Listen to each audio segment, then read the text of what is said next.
وصیت‌نامه 76 اگر عیبی را در همسایت دیدی همیشه او را پوشان، زیرا که هر کس عیب همسایش میپوشانه این اولین امانتداری را نزد خدا به جا آورده. این اولین چی را؟ امانتداری را. هیچ محل سیری همسایت گپ نزن. اینا فراموش نکن که نیتی بده در حق همسایت کردی، فردا در نزد خدا جواب میدهی. اینا میپرسه، اینا شخصا خدا خودش میپرسه. کسی که خواهد که بهترین امانتداری را در زمین جاری کنه این همسایه داری بوده، سیر همسایه را پوشان بوده. سیرش چیکار کن؟ پوشان. امروزه که دیگر بسیار همسایه داری ها ضعیف شد.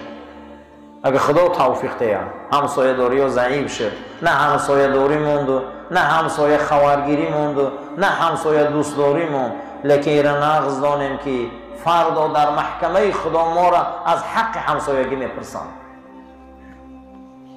هیچ محل عیب همسایه را نگو که این امانت است، پنهانش که برود، پنهانش که میدونی و سیر او را فاش نکن که فردا این امانت ترا میپرسن. اگر کسی از تو مشوره و مصلحت کرد به او مشوره بده و این همیشه دان که خداوند کسی را دوست داره، حاجت همو را به سوی حاجت همو را در همه آدم وظیفه دار میکنه. وقتی یک آدم پیش ما میبیم ما باید خرسان شویم. خداوند کسی را دوست میداشته، حاجت همه آدم در خانه همو وظیفه دار میکرده، این دهنی در همه آدم میومده. همون روز خداوند همو را دوست داشته بوده که همه آدم پیش همه آدم چی کرده است؟ حاجت پرسی آمده. خدا دو طایفه انسان میگه مره قاتلهم الله، خدا بکشه شما را. کیا را میگه؟ یکم جوتا را. این خدا بکشه شما را میگه. این چقدر دنیا را فتنه میندازه. خدا میگه این دنیا در چرخ همی حیران شده یوزید.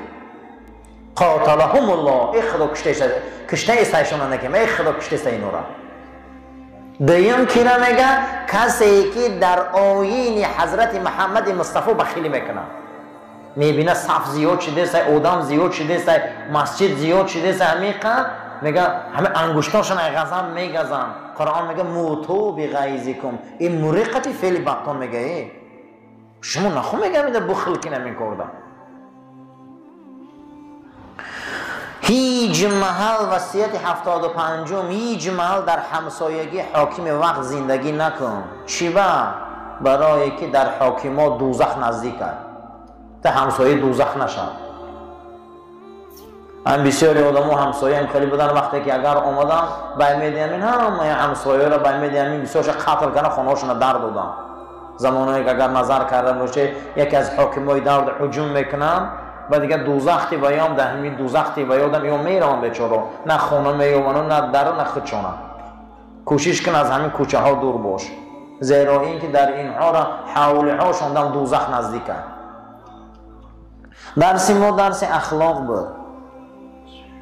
هر روز جمعه ما درباره اخلاق و تربیت صحبت میکردیم و رسیده بودیم به وصیت حضرت امام ابو حنیفه رحمت الله علیه. وصیت نامش صحبت میکردیم به وصیت نامه رقمی 70 که با شاگرد بزرگوارشون حضرت امام ابو یوسف فرزندان قبرستان ها و مکان های مقدس بسیار زیارت کن و با علما و با ملاقات علما و مشایخ دورت زیادتر رو، زیرا اینکه هر کس که قبرستان زیارت کرد او یاد آخرت زیاد دارد. میخوایی که مرگ زیاد یاد کنی قبرستان رو، میخوایی که آخرت زیاد یاد کنی قبرستان رو. بگو السلام علیکم اهل الدیار من المؤمنین و المسلمین، السلام علیکم ای اهل قبرستان مسلمان ها و مومن ها، و اینا انشاء الله بكم لاحقون، اگر خدا خواه امروز فردا ما هم بیاییم. اسأل الله لنا و لكم العافیه، از خدا میپرسم برای خودم برای شما که ما را عفو کنه. هر یک انسان قبرستان میرفته این کلمه را گو، زیرا که این سنت رسول اکرم بوده است. وصیت نامه رقم 71 کسانی که در مسجدها و جاهای مقدس زیاد می روند و با تو ملاقات میکن ابو یوسف فرزندم و میگن که ما پیغمبر در خواب دیدیم، خوابشان باور کن. زیرا این که در حدیث آمدگی بوده است که شیطان هیچ محل خودش به شکل رسول اکرم کرده نمیتونه. اگر انسان ها در جاهای مقدس و مسجد و جایهای جمعیت گپ میزنن، با تو صحبت میکنن، همچون عالم تو را حرمت میکنن، میگن ما رسول اکرم در خواب دیدیم، تعویلش چیه؟ در حال تصدیق کن که این حقه. شیطان هیچ محل به صورت رسول اکرم اومده نمیتونه.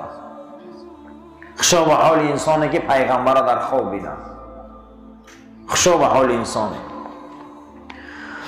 رقم 72 وصیت نامش هیچ محل با هوا پرست و دنیا پرستی که عقیدش پس کرده، توفیقش پس کرده، هدایتش پس کرده نشست نکن. زیرا انسان هایی که عقیده و توفیق هدایت ندارن، اونها توفیق و هدایت خار کردگیان، این انسان ها آبرو ندارن، آبروی ترم از بین میبرن. قطعشان سلام کن و خلاص. اگر یگان خواسته داشته باشن، یگان حاجت داشته باشن، برار. نباشه قطعشان وا خوردی برای هدایت بسیارتر گفزن. آدمی که به خاطر دنیا شده دینش پس میکنه، آدمی که به خاطر دنیا شده هدایتش از بین میبره، آدمی که به خاطر دنیا شده عقیدش ضعیف میکنه، این انسان ها بسیار آدمای بدن، بسیار انسان های پسندگو. اینا خودی فقط سلام کنه اتشان دور گریز. زیرا به آبروترین آدم ها همینا میشن. اینا وقت پروای توفیق هدایت دین عقیدش نکنه، او پروای آبرویت میکنه. اگر اگان حجت داشته باشن برور بتشانه، نباشه رسیدی یافتی فقط درباره هدایت قدشان گفزن که تیز به سوی هدایت بیایم. از لعنت بسیار کردن پرهیز کن ابو یوسف بچم، زیرا که لعنت تا عرش خدا میره. اگر همون جای گفتگی تو در سزاوار نشوه، آماده در سر خودت میرسن. هر کسی یک کس لعنت میگفته است، اگر لعنت میرفته عثمان جاش نمیافته، آماده در سر خودش آفت شده میرسیده. بسیار هیچ محل دشنام در زبان نبیار. کسی دشنام میتیه او اخلاقی پس داره، کسی دشنام میتیه یک از فاسقان هست. رسول اکرم صلوات الله رب و سلام فرمودن که سباب المؤمن فسوق، حقارت مسلمان فاسق بدن هم آدم هست. کسی که حقارت میکنه باید فاسق هست. فاسق کسی رو میگن که چارچوبه برآمدگی هست. کسی که لعنت میکنه، کسی حقارت میکنه، برادرای عزیز حقارت خودش نمیبیار. جناب پیغمبر صلی الله علیه و سلم گفتن الا انبئکم باکبر الکبائر امتم، شما را به بزرگترین گناه ها خبردار کنم. گفتن چیه فرستاده خدا؟ گفت کسی پدر و مادرش دشنام میتیه. صحابه گفتن آیا پدر و مادر لایقه که او را دشنام تی؟ گفت پدر و مادر دیگه آدم دشنام میتی و سکوت میکنه، همو را همش در اتاق و چه خطا می نویسن. برای همین کسی حقارت میکنه و فاسقه. کسی که دشنام میتی و فاسقه، دشنام در زبان آموخته نکن. ابو یوسف فرزندم دلالت به اخلاقی بد میکنه. هر وقتا که صدای اذان بلند می شود، سراسیمه به سوی مسجد رو. هر وقتا که صدای اذان بلند می شود، سراسیمه به سوی مسجد رو. کوشش کن که مردم حالی مسجد ندار آمده، قطعی مؤذن تو پیشکی درا. زیرا که یکی از خصلت بهشتی ها همیه. یکی از خصلت بهشتی ها چی بده؟ مسجد بر وقت می بیو، پیش مردم می درا. حالی مؤذن نیامده، این در صف می ایسته. کوشش کن اگر صدای مؤذن فهمیدی سراسیمه مسجد بیا. زیرا که تمام جانزاتی صاحب روح و به روح صدای اذان میفهمن، شهادتی میتین. اگر تا حرکت کرده باشی در شهادتی او میغلطی. کوشش کن که در وقت اذان سراسیمه به سوی مسجد باشی. کوشش کن که پیش ای مؤذن در مسجد باشی. جناب پیغمبر صلی الله علیه و سلم گفت نیکترین بنده های خدا کسایی هستند که بر وقت مسجد می بیایند، از هم آخر از مسجد می برایند. این مسجد را دوست می دارند. جناب پیغمبر صلی الله علیه و سلم فرمودند که روز قیامت در سایه عرش پروردگار هستن مردمانه. گو کیا هستن؟ گو اون مردمانی که قلبه معلق فی المساجد، دلاشون فقط در مسجد کشوله. ایجا دارن باشن مسجد میکوان، وطن هم روان مسجد میکوان، کجایی که مسافر شوان مسجد میکوان.